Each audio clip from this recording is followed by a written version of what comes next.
Thank you for coming. I wish to speak with you both in a place where privacy was assured. We quite understand.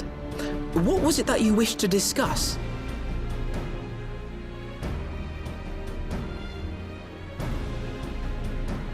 With my father's passing, the seat of the Archbishop lies vacant. And so, in accordance with canon law, I have assumed his responsibilities. I should stress that this is a temporary measure.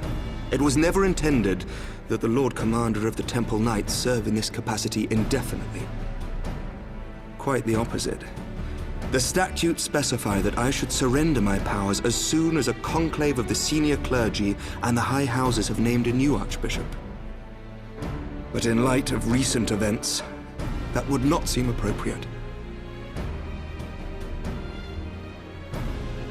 I confess I did not expect you to divulge quite so much quite so soon. The details of the Archbishop's plans, perhaps, but the true origin of the war and all it entails? I too had concerns. But when the Warrior of Light is witnessed returning to the capital upon the back of a dragon, one's options are rather limited. Mayhap I could have concealed certain details, but for how long? And at what risk? Should the truth have come to light in the meantime, how would the people have viewed my silence? After 1,000 years of lies and secrecy, I could not well abuse their trust and hope to be believed. The time for deception has passed. I only wish the people agreed. That some would deny the truth I had anticipated, but not this many. And among the few who acknowledged that my father had to be stopped, no small number questioned our methods.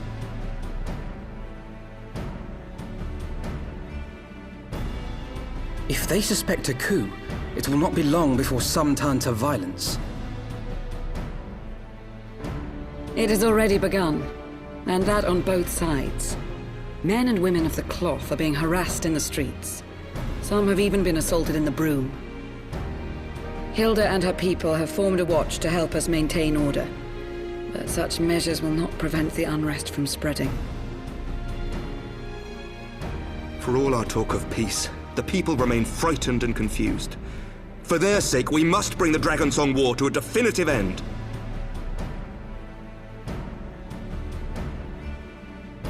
And we should be glad to help you, Sir Emmerich. But what precisely would you have us do?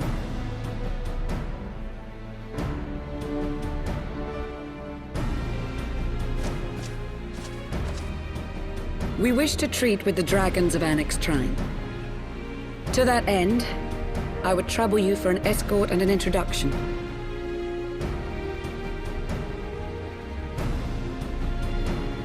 XIV? You would speak with Vidofnir, then?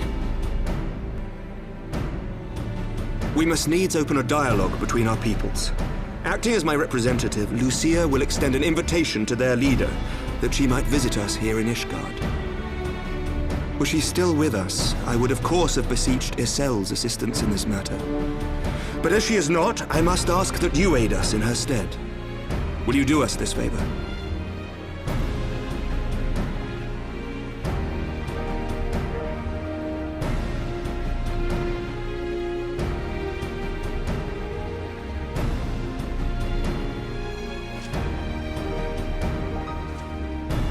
Thank you, my friends. Lucia, I leave the rest to you.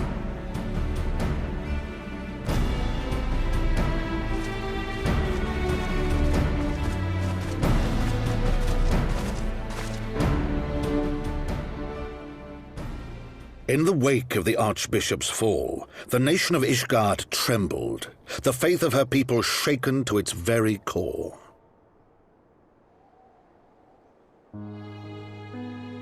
For 1,000 years had they fought and died, certain of the justice of their cause, only to be told that their holy war was born of the sins of their forefathers. What then for those brave men and women, thus stripped of their righteousness but to despair, to deny the truth and decry its speakers?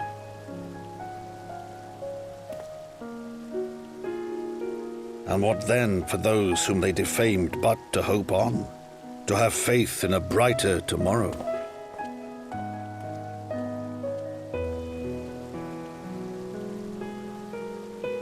A tomorrow in which man and dragon might live together in harmony, then as distant as the very stars in the heavens.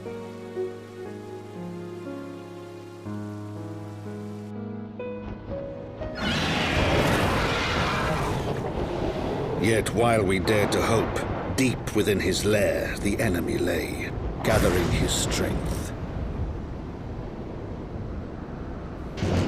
Nidhogg, now possessed of his 2 eyes and the body of the Azure Dragoon, prizes to which he had laid claim at the very hour of the hero's triumph.